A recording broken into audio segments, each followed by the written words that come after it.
الحمدللہ اصلاح معاشرہ کے زیر اہتمام ضلع شیوہر کے بستی کھوٹھا میں ایک عظیم الشان پروگرام منعقد ہوا جس میں علماء کرام اور عوام کی بڑی تعداد شریک رہی۔ اس موقع پر جناب مفتی ریاض احمد قاسمی دامت برکاتہم قاضی دارالقضاء امارت شرعیہ موتی ہاری نے نہایت پرجوش اور روح پرور خطاب فرمایا۔ آئیے اب ہم سب مل کر ان کے دلوں کو جھنجھوڑ دینے والے بیان کو سماعت فرمائیں۔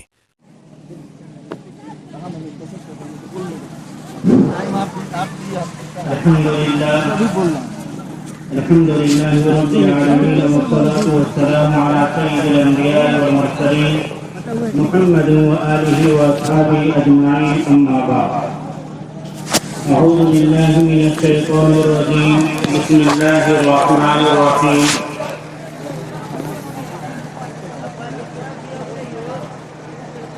قال رب اشرح لي صدري ويسر لي امري واحلل عقدة من لساني يفقهوا قولي واجعل لي وزيرا من اهلي هارون اشدد به ازري واشركه في امري، صدق الله العلي العظيم۔ قال النبي صلى الله عليه وسلم انما بعثت معلما، او كما قال عليه الصلاة والسلام۔ اسٹیج پر رونق افروز حضرات علماء کرام،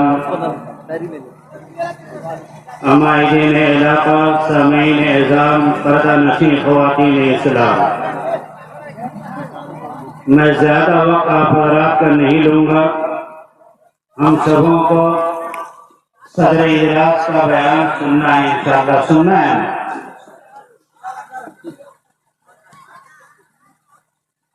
مجھ سے پہلے نعت خواہ نے جو نعت پڑھی، جو نظم پڑھی، اس نظم اور نعت کا خلاصہ یہ تھا کہ ایمان سب سے بڑی دولت ہے۔ اللہ تبارک و تعالی نے کسی انسان کو دنیا کے راحت و آرام کے سارے اسباب عطا فرما دیے ہوں۔ مثال کے طور پر اللہ تعالی نے کسی کو رہنے کے لیے ایسی بلڈنگ دے دی ہے کہ جس سے اعلیٰ بلڈنگ کا تصور اس دنیا میں نہیں ہو سکتا۔ کھانے پینے کے لیے ایسے سامان کا انتظام اللہ نے اس کے لیے کر دیا ہے کہ اس سے بہتر کھانے کا تصور اس دنیا میں نہیں ہو سکتا۔ پہننے کے لیے ایسے عمدہ کپڑے اللہ پاک نے اس کو عطا فرما دیا کہ اس سے اچھا کپڑا اس دنیا میں نہیں ہو سکتا۔ سواری کے لیے اللہ نے ایسی قیمتی سواری، ایسی قیمتی کار اللہ نے عطا فرما دی جس سے بہتر اور جس سے قیمتی اور جس سے عمدہ کار دنیا میں نہیں ہو سکتی۔ یعنی اس دنیا میں زندگی گزارنے کے لیے، راحت و آرام سے رہنے کے لیے جن جن چیزوں کی ضرورت ہے اللہ تعالیٰ نے ساری چیزیں کسی انسان کو عطا فرما دی ہو، اور اگر لیکن اس کے پاس ایمان کی دولت نہیں ہے تو اللہ کی نظر میں اس کی کوئی حیثیت۔ اس کے برخلاف ایک آدمی ہے جس کو سر چھپانے کے لیے جھوپڑی تک نصیب نہیں ہے، بدن کو ڈھانکنے کے لیے کپڑا بھی نصیب نہیں ہے، معمولی سا کپڑا ہے جس سے اپنے صدر کو ڈھانک رکھتا ہے، کھانے کے لیے دانے دانے کو ترس رہا ہے، ایک ایک لقمہ کو ترس رہا ہے، سواری کے لیے بھی کوئی نظم نہیں ہے، پیروں سے معذور ہے، آنکھوں سے اندھا ہے، کانوں سے بہرا ہے، زبان سے گونگا ہے، سوچنے اور سمجھنے کی صلاحیت اللہ تعالیٰ نے نہیں دی ہے، دنیا کے اندر کوئی اس کو مدد کرنے والا بھی نہیں ہے، لیکن ایسے لاچار اور مجبور انسان کے پاس ایمان کی دولت ہے تو اللہ کی نظر میں وہی انسان کامیاب۔ آج اسی ایمان کو چھیننے کے لیے حکومت وقت وہی کام ہمارے ساتھ کر رہی ہے جو کام فرعون نے کیا تھا۔ میں ذرا کھل کر بول رہا ہوں، اچھی طرح سمجھیے گا، اور ہوش کے ساتھ زندگی گزاریے، بے ہوشی کی زندگی ختم کیجیے، غفلت کی زندگی گزارنے کا موقع نہیں ہے۔ ملک بڑی تیزی سے غلامی کی طرف جا رہا ہے، ملک گڈھے میں گر رہا ہے۔ ہمارے ساتھ کیا ہو رہا ہے ذرا اس کو سمجھیے۔ جہاں جو دولت مند ہے، ثروت مند ہے، صاحب ثروت ہے، وہ اپنی ثروت میں، دولت میں مگن ہے۔ اگر کوئی آفیسر مسلم ہے تو اپنی آفس میں مگن ہے۔ قوم کے بارے میں سوچنے کی صلاحیت ہمارے اندر سے ختم ہو گئی اور سوچنے سمجھنے کی قوت چھین لی گئی ہے۔ مسلمانوں، جانور بھی اپنے لیے جی لیتا ہے، انسانیت تو یہ ہے کہ دوسروں کے لیے جینا سیکھے۔ فرعون نے بنی اسرائیل کے ساتھ کیا کیا تھا، کیوں کیا تھا؟ میں آپ سے کہہ رہا ہوں، پہلے بھی کہا کرتا تھا کہ ہم اس ملک کے اندر اقلیت میں ضرور ہیں لیکن کمزور نہیں ہیں۔ اس ملک ہندوستان میں اقلیت میں ضرور ہیں لیکن کمزور نہیں ہیں۔ جس قوم کو اللہ تعالی نے ایمان کی دولت عطا فرما دی، قرآن کی دولت عطا فرما دی، وہ ایمان، جس ایمان کی وجہ سے اللہ تعالیٰ نے بنی اسرائیل کے لیے راستے کو کھول دیا، آگے موسیٰ علیہ السلام بنی اسرائیل کو لے کر بڑھ رہے ہیں، آگے دریا ہے، پیچھے فرعون کی فوج ہے۔ بنی اسرائیل نے موسیٰ علیہ السلام سے کہا، اب تو ہم مارے گئے موسیٰ، ہم کو تو پکڑوا دیا آپ نے، ہم کو تو اب آپ پسوا دیں گے، اب ہم کہیں کے نہیں رہے۔ لیکن اللہ تبارک و تعالی نے کیا کہا اور اللہ تعالی نے کیا کیا؟ موسیٰ علیہ السلام نے اس وقت یہ کہا تھا، کلا ان معی ربی سیہدین، اے بنی اسرائیل، تمہارا یقین خدا کی ذات پر ہے، تم کسی اور کو نہیں مانتے، اس اللہ کو مانتے ہو جس سے بڑی طاقت کسی اور کے پاس نہیں، جس کی قوت کے سامنے ساری قوتیں فیل ہیں، جس کی طاقت کے سامنے ساری طاقتیں ہیچ ہیں۔ تم اس رب کو مانتے ہو، میرا رب تمہیں برباد ہونے نہیں دے گا، راستہ وہ رب دکھائے گا۔ اور اللہ تعالیٰ نے دریا میں راستہ دکھا دیا، بنا دیا، اور اللہ تعالیٰ نے پار لگا دیا۔ ضرورت اسی ایمان کی ہے۔ سیدنا رسول اللہ صلی اللہ تعالی علیہ وسلم غار ثور میں ہیں۔ بعض کفار مکہ نبی علیہ السلام اور آپ کے ساتھی کو پکڑنے کے لیے اس جگہ تک پہنچ چکے ہیں، اور صحابی رسول دیکھ رہے ہیں کہ پکڑنے کے لیے آدمی آ چکا ہے لیکن پکڑ نہیں سکے۔ حضرت صدیق اکبر نے کہا، یا رسول اللہ صلی اللہ تعالی علیہ وسلم، اب کیا ہوگا؟ اللہ کے نبی نے جو بات ارشاد فرمائی تھی وہ یہی تھی، لا تحزن ان اللہ معنا، گھبراؤ نہیں، تم کمزور نہیں ہو، خدا کی مدد تمہارے ساتھ۔ اس لیے یہ ذہن سے نکال دیجئے کہ ہم کمزور ہیں۔ جو قوم اپنے آپ کو کمزور مان لیتی ہے اس قوم کو مارنے کی ضرورت نہیں ہے، خود مر جاتا ہے۔ اس لیے اللہ کے واسطے اپنے آپ کو کمزور نہ سمجھیے، اپنے آپ کو مضبوط سمجھیے۔ آپ اقلیت میں ضرور ہیں لیکن کمزور نہیں ہیں۔ کمزور کرنے کی ناپاک سعی اور کوشش ہو رہی ہے، لیکن انشاءاللہ ہم کمزور نہ پہلے تھے، نہ آج ہیں، نہ انشاءاللہ آئندہ ہوگا۔ ارادہ ہے انشاءاللہ، مضبوط بن کر رہیں گے انشاءاللہ۔ ضرورت ایمان کی ہے، اس ایمان کی حفاظت کی کوشش کیجیے جس ایمان کی حفاظت کے لیے پیغمبر بھی دعائیں مانگا کرتے تھے۔ حضرت یعقوب علیہ السلام جب دنیا سے جانے لگے تو اپنے بچوں کو بلایا۔ قرآن کہتا ہے، ام کنتم شہداء اذ حضر یعقوب الموت اذ قال لبنیہ ما تعبدون من بعدی قالوا نعبد الہک و الہ آبائک ابراہیم و اسماعیل و اسحاق۔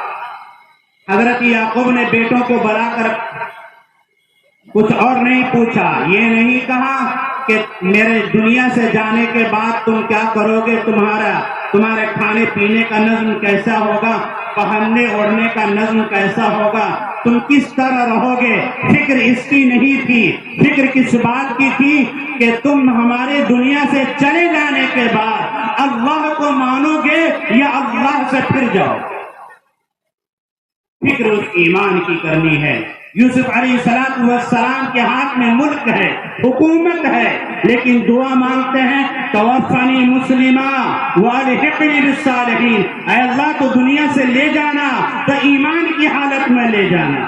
پیغمبر صلی اللہ علیہ وسلم نے ارشاد فرمایا، حضرت سعید کی روایت ہے کہ دنیا میں 4 طرح کے انسان پیدا ہوئے۔ کتنے طرح کے؟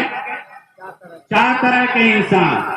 بعض وہ ہیں جو اسلام کی حالت میں پیدا ہوئے، اسلام کی حالت میں زندگی گزارے اور اسلام کی حالت میں دنیا سے چلے جائیں۔ دوسرے قسم کے انسان وہ ہیں جو کفر کی حالت میں پیدا ہوئے، کفر کی حالت میں زندگی گزارے اور کفر کی حالت میں ہی دنیا سے چلے گئے، ایمان نصیب نہیں ہوا۔ تیسرے قسم کے انسان وہ ہیں جو کفر کی حالت میں پیدا ہوئے، کفر کی حالت میں زندگی گزارے، لیکن اللہ تعالی نے موت سے پہلے اس کو ایمان عطا فرما دیا۔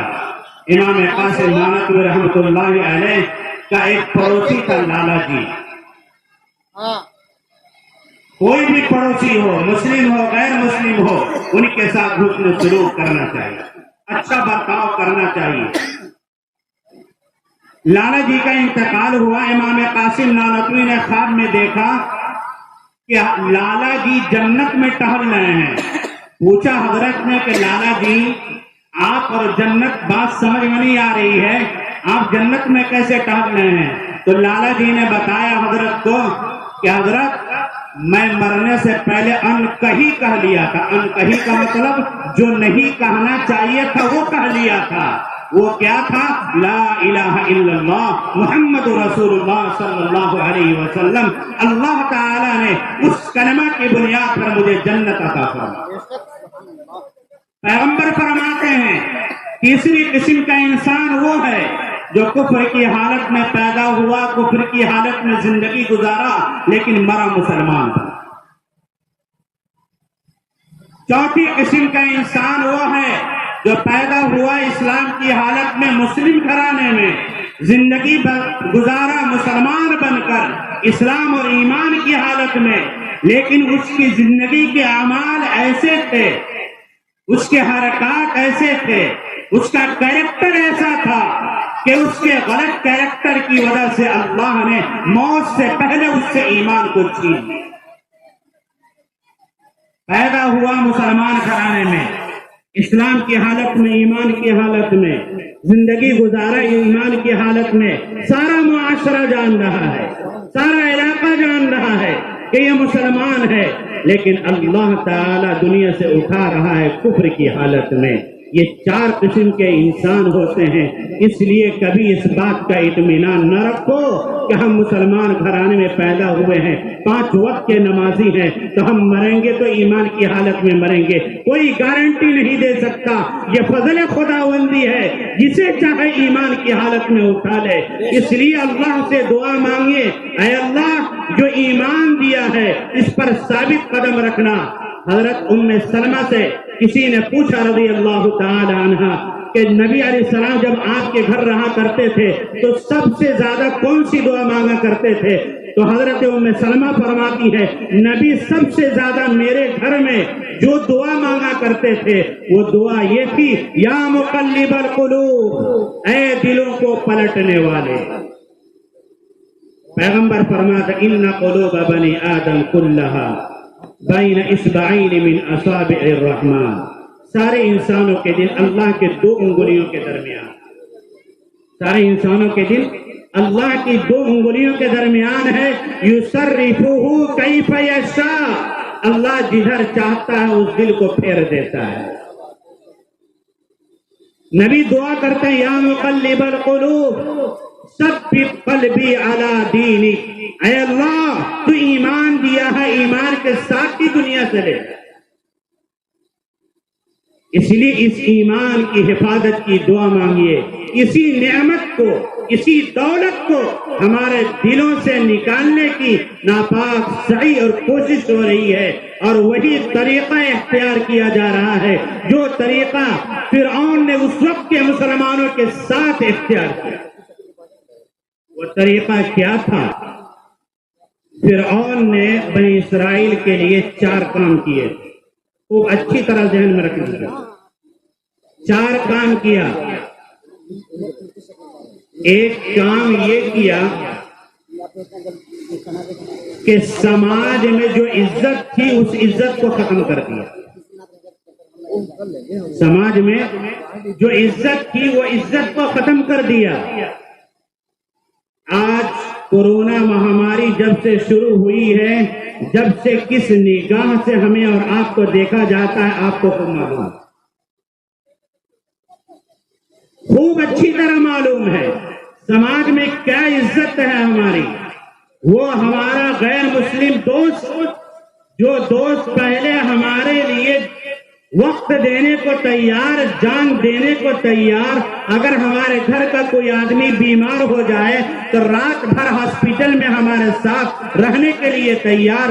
گھر میں بہن کی شادی ہو تو جب تک شادی کے سارے رسومات ختم نہ ہو جائیں اس وقت تک ہمارے ساتھ رہنے کے لیے تیار. کوئی پریشانی آ جائے تو پریشانی جب تک ختم نہ ہو جائے اس وقت تک وہ غیر مسلم دوست ہمارے ساتھ رہنے، اٹھنے بیٹھنے کو تیار. اور اس پریشانی کو دور کرنے کے لیے جو طریقہ اختیار کیا جا سکتا ہے وہ طریقہ اختیار کرنے کو تیار. لیکن آج وہی غیر مسلم دوست کس نگاہ سے ہمیں دیکھ رہا ہے آپ کو بھی معلوم ہے، ہمیں بھی معلوم. بنی اسرائیل نے سماج میں بنی اسرائیل کی عزت سماج میں اس قدر گر گئی تھی کہ فرعون نے سارے اونچے عہدے، اونچی کرسیاں اپنے لوگوں کے لیے رکھی تھی. اس وقت کے مسلمانوں کو کوئی نوکری ملتی تھی تو جھاڑو دینے کی، باتھ روم صاف کرنے کی، کلرک کی نوکری ملتی تھی، دربانی کی نوکری ملتی تھی. اچھے عہدے پر بحالی مسلمان کی نہیں ہوتی تھی. آج کیا ہو رہا ہے آپ بھی جان رہے ہیں، سارا انڈیا جان رہا ہے. اعلیٰ عہدے پر کون ہے؟ کیا ہمیں اور آپ کو نہیں معلوم کہ اعلیٰ عہدے پر کون بیٹھا ہے؟ مسلمان کس عہدے پر ہے، کس سیٹ پر ہے، کس کرسی پر؟ جو کام بنی اسرائیل کے ساتھ اس وقت فرعون نے کیا تھا وہ کام آج ہمارے ساتھ ہو رہا ہے. دوسرا کام کیا تھا، مالی حیثیت تباہ کر دی، اور وہ اتنا مجبور ہو گئے مالی اعتبار سے، اس قدر مجبور کہ جب مصر سے جانے لگے تو عاریت کے طور پر ان لوگوں سے زیور لے کر باہر نکلے ہیں. اتنا زیور بھی نہیں تھا کہ اپنے ساتھ سمیٹ کر لے جائیں. اتنا مالی اعتبار سے مجبور. آج جہاں کہیں مسلم ابھرتا ہوا نظر آتا ہے فسادات کی نظر ہو جاتا ہے. کیا نہیں ہو رہا؟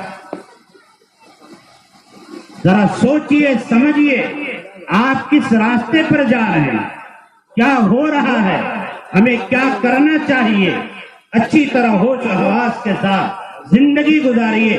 جہاں مسلم سماج کا بزنس چمکتا ہوا نظر آتا ہے اس چمکتے ہوئے بزنس کو تباہ کرنے کی حد تک امکان کوشش کی. تیسری شکل اور تیسرا طریقہ جو بنی اسرائیل کے ساتھ فرعون نے اپنایا تھا وہ کیا تھا؟ انٹرنیشنل تعلقات کو ختم کر دیا. انٹرنیشنل تعلقات کو ختم کر دیا.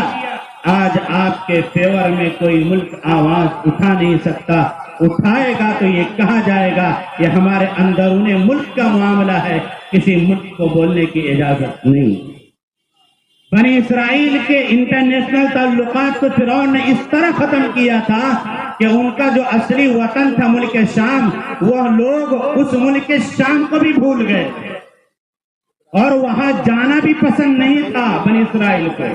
اللہ نے کہا قرآن کریم کے اندر یا قوم ادخلوا الارض المقدسۃ التي كتب اللہ لکم، بنی اسرائیل کو اللہ تعالیٰ نے اس وقت کہا تھا کہ جاؤ، یہ تمہارا ملک ہے، یہ تمہارا آبائی علاقہ ہے، یہ تمہارا آبائی گاؤں ہے، یہ تمہاری بستی ہے، کسی اور کی بستی نہیں ہے، تم جاؤ، تمہارے تعلقات یہاں سے ختم ہو گئے تھے، انٹرنیشنل تعلقات ختم کر دیا گیا تھا۔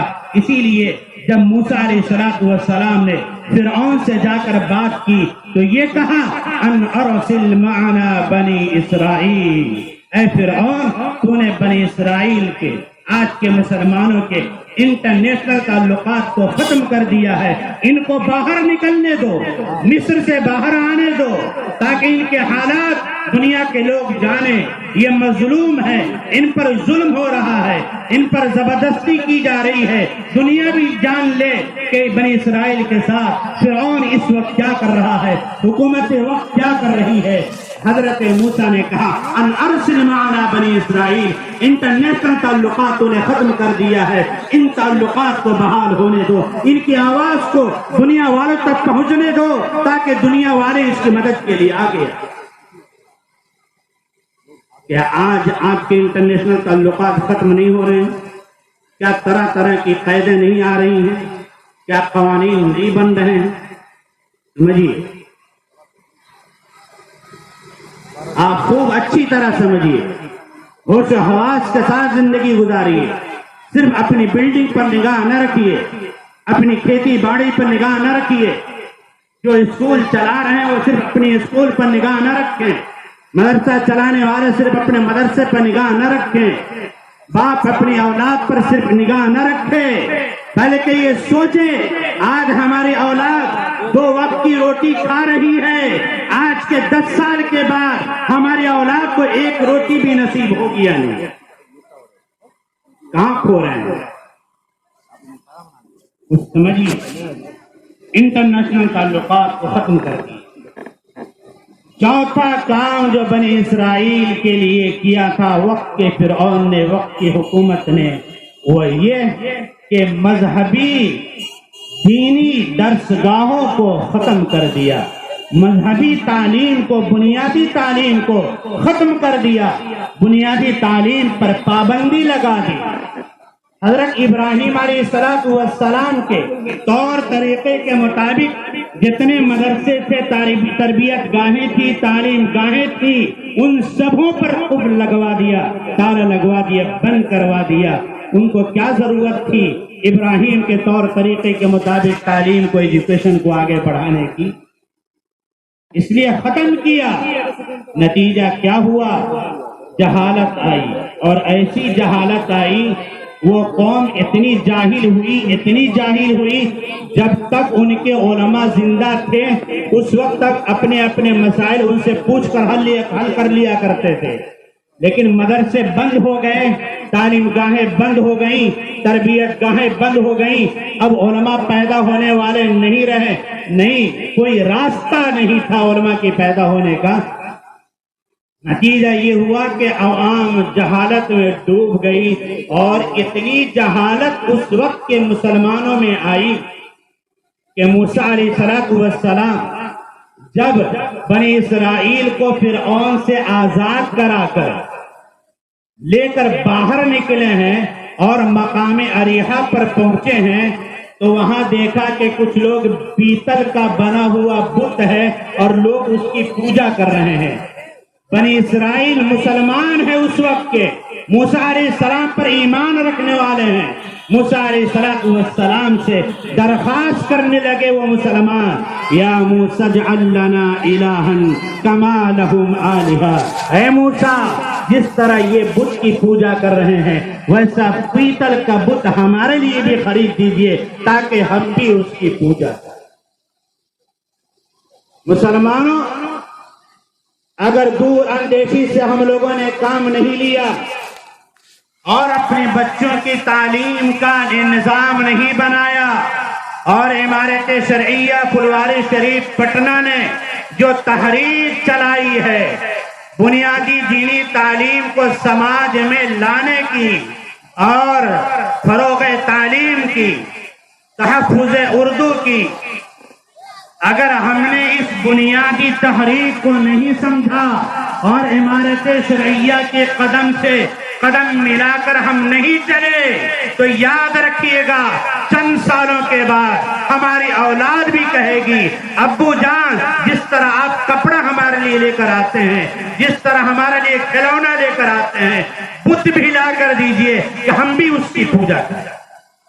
وہ وقت دور نہیں ہے، دور اندیشی سے کام لیجئے، ہوش و حواس کے ساتھ رہیے اور دور تک سوچئے، قریب کو مت سوچئے، آنے والی نسل کے بارے میں سوچئے۔ عمارت شرعیہ فلواری شریف نے جو تحریک چلائی ہے کہ بنیادی دینی تعلیم کا رواج اپنے سماج میں دیجئے، اس کے لیے مکتب کا نظام قائم کیجئے۔ کوئی ضروری نہیں ہے کہ آج مدرسے جس شکل میں ہے اسی شکل میں وہ مدرسے باقی رہیں، یہ کوئی ضروری نہیں ہے۔ اس لیے بہت دور تک سوچئے اور مکتب کا نظام ہر گلی میں، ہر محلے میں قائم کیجئے اور وہاں اچھا استاد رکھیے، اچھا استاد رکھیے، اپنے بچوں کو اس مکتب میں بھیجئے۔ بنیادی دینی تعلیم ایک مسلمان ہونے کے ناطے، ایک مسلمان ہونے کے ناطے ہمارا عقیدہ اللہ کے بارے میں کیا ہونا چاہیے، رسول اللہ صلی اللہ علیہ وسلم کے بارے میں کیا ہونا چاہیے، قرآن شریف کے بارے میں مسلمان ہونے کے ناطے ہمارا عقیدہ کیا ہونا چاہیے، فرشتوں کے بارے میں ہمارا عقیدہ کیا ہونا چاہیے، تمام آسمانی کتابوں کے بارے میں ہمارا عقیدہ کیا ہونا چاہیے، مرنے کے بعد کیا ہونے والا ہے، کیا ہوگا، جنت اور جہنم کیا چیز ہے، عقیدہ کیا ہونا چاہیے، ان چیزوں کے بارے میں، تقدیر کے بارے میں کہ جو اللہ نے لکھ دیا وہ ہوگا، یہ تقدیر کے بارے میں مسلمانوں کا عقیدہ کیا ہونا چاہیے، یہ باتیں جاننا ہر مسلمان کے لیے ضروری ہے۔ اس لیے مکتب کا نظام اور مضبوط نظام، جہاں مکتب چل رہا ہے وہاں مکتب کو مزید مضبوط کیجئے، متحرک کیجئے، اور جہاں مکتب کا نظام قائم نہیں ہے وہاں مکتب کا نظام قائم کیجئے۔ ہم رسول اللہ صلی اللہ تعالی علیہ وسلم کے عاشق ہیں، ہم عاشقان رسول ہیں، ہم صرف نام کے عاشق نہیں ہیں، ہم کام کے عاشق ہیں اور کام کے عاشق بنیں گے انشاءاللہ، کام کے عاشق بنیں گے انشاءاللہ، اور ہم کام کے عاشق اسی وقت بنیں گے جب ہم رسول اللہ صلی اللہ علیہ وسلم کے کردار کو اپنا لیں، آپ کے کیریکٹر کو اپنا لیں، آپ کے اخلاق کو، آپ کے اطوار کو، آپ کے اعمال کو، آپ کے افعال کو، آپ کی زندگی کو، آپ کی صبح و شام کو جب تک ہم نہیں اپنائیں گے اس وقت تک ہم رسول اللہ کے سچے عاشق نہیں ہو سکتے۔ پیغمبر دو جہاں سرور کائنات صلی اللہ تعالی علیہ وسلم نے فرمایا انما بعثت معلما، میں ٹیچر بنا کر دنیا میں بھیجا گیا ہوں، ٹیچر بنا کر بھیجا گیا ہوں، استاد بنا کر دنیا میں بھیجا گیا ہوں، پڑھانے والا دنیا میں بنا کر بھیجا گیا ہوں۔ اور پیغمبر دو جہاں سرور کائنات صلی اللہ تعالی علیہ وسلم نے دنیا میں کسی کے پاس نہیں پڑھا۔ 13 تاریخ کو چند نوجوانوں کو ہم نے بلایا اور بلا کر ہم نے کہا کہ بھائی آپ بچپن میں نہیں پڑھ سکے، تعلیم بالغان کا نظام، جو بڑے بچے ہیں ان کے پڑھنے کا نظام ہمارے گھر میں انشاءاللہ اوپر ہوگا، آپ لوگ آئیے، اپنی ٹیم کو لے کر آئیے۔ ایک تو ضروری یہ تھا کہ ہم بچپن میں ہی سب جان لیتے، سیکھ لیتے، پڑھ لیتے، لیکن نہیں پڑھے، یہ ہمارا جرم ہے، ہماری غلطی ہے۔ تو ایک نوجوان نے کہا کہ نبی بھی تو نہیں پڑھے تھے، نبی بھی تو نہیں پڑھے تھے، اگر ہم اس عمر میں نہیں پڑھے تو کون سا جرم ہو گیا؟ آپ اچھی طرح یاد رکھیے گا، نبی علیہ السلام ان پڑھ تھے، اللہ نے ان پڑھ رکھا تھا۔ آپ کا ان پڑھ رہنا، آپ کا ان پڑھ ہونا رسول اللہ کے لیے عیب نہیں ہے، رسول اللہ کی امتی کے لیے جاہل رہنا عیب ہے۔ رسول اللہ علیہ السلام دنیا میں کسی کے پاس نہیں پڑھے، آپ کا استاد اللہ ہے۔ کیوں نہیں پڑھا رسول اللہ علیہ السلام نے؟ اور اللہ نے آپ کو ان پڑھ کیوں رکھا؟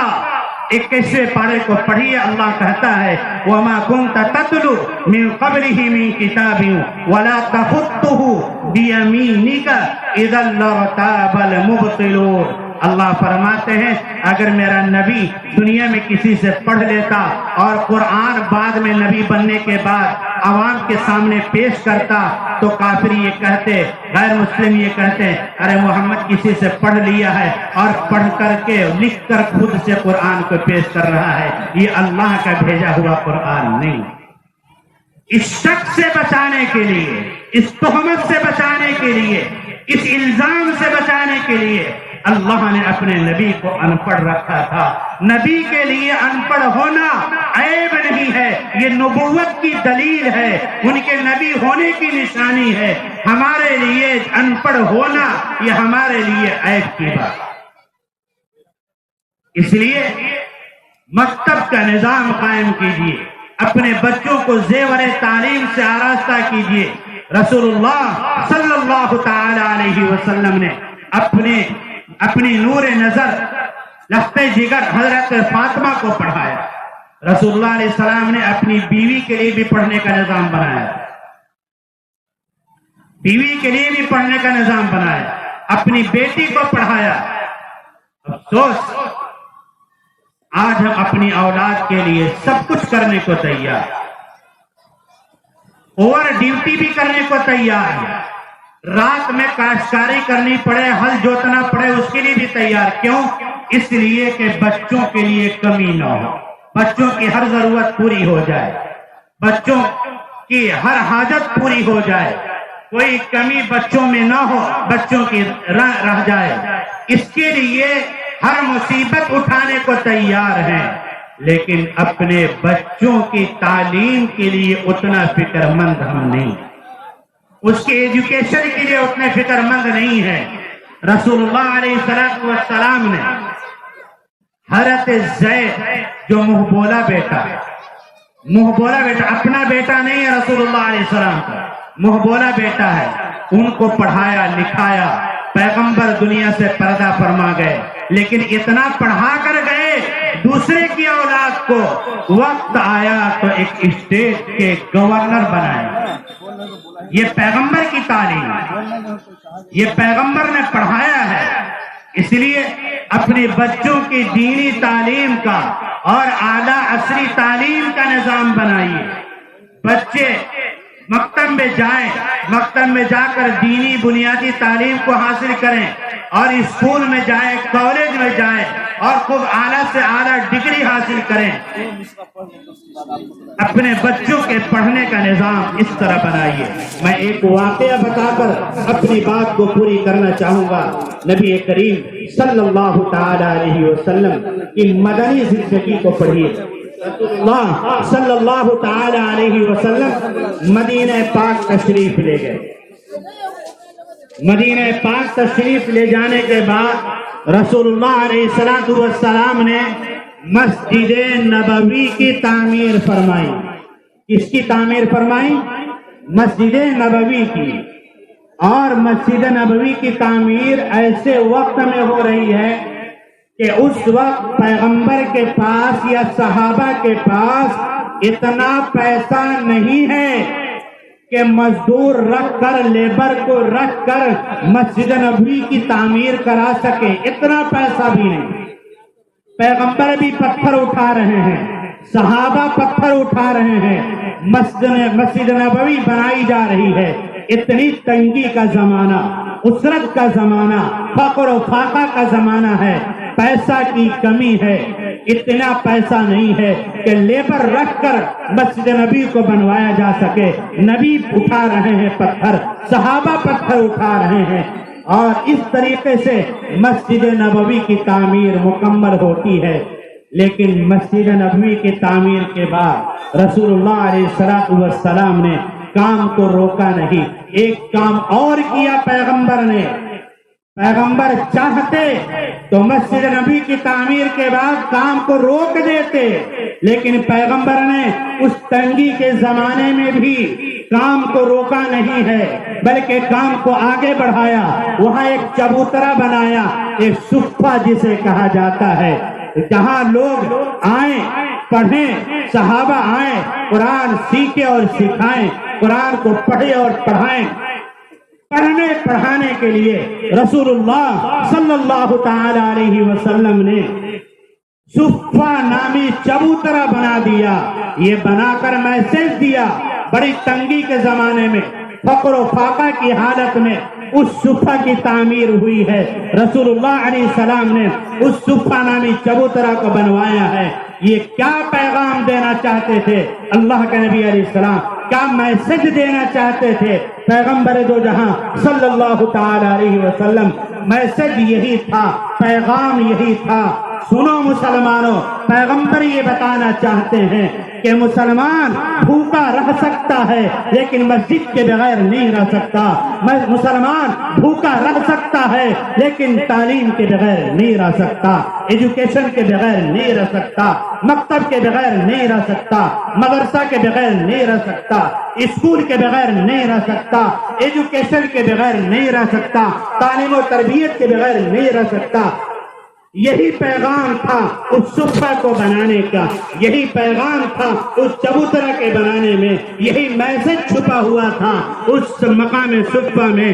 پیغمبر نے فقر و فاقہ کی حالت میں بنا کر یہ پیغام دیا ہے. مسلمان 2 وقت کے بجائے 1 وقت کھا کر شام کو بھوکے سو سکتا ہے لیکن اپنے بچوں کو تعلیم دیے بغیر نہیں رہ سکتا, اپنے بچوں کو ایجوکیشن دلائے بغیر نہیں رہ سکتا. یہ پیغام ہے مقام صفہ کا. مسلمانوں سمجھو پیغمبر علیہ السلام کے درد کو, پیغمبر کے پیغام کو, پیغمبر کے میسج کو سمجھو. پیغمبر اس زمانے میں کیا کر کے کیا پیغام دے کر چلے گئے.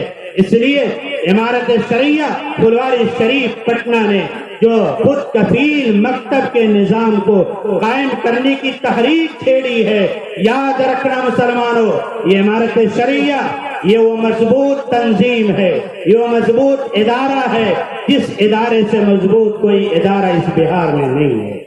اس تنظیم سے مضبوط تنظیم اس بہار میں نہیں ہے.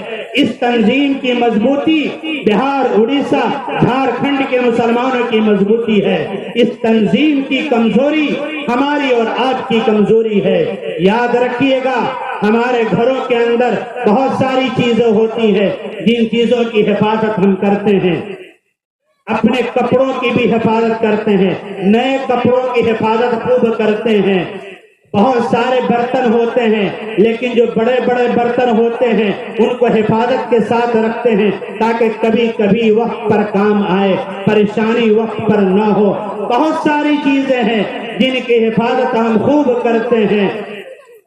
ان سارے گھریلو سامانوں میں سب سے زیادہ حفاظت اگر انسان کسی سامان کی کرتا ہے تو اپنے زیور کی کرتا ہے, اپنے سونے اور چاندی کی کرتا ہے.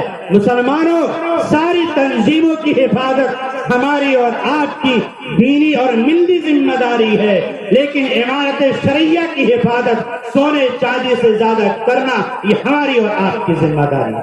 کریں گے انشاءاللہ, اس تحریک کو مضبوط انشاءاللہ. تنظیم عمارت شریعہ شیوہر یہ معمولی چیز نہیں ہے. اس تنظیم کے قدم سے قدم ملا کر آپ چلیے, آپ خوب اچھی طرح یاد رکھیے. عمارت شریعہ نے تحفظ اردو کی آواز بلند کی ہے.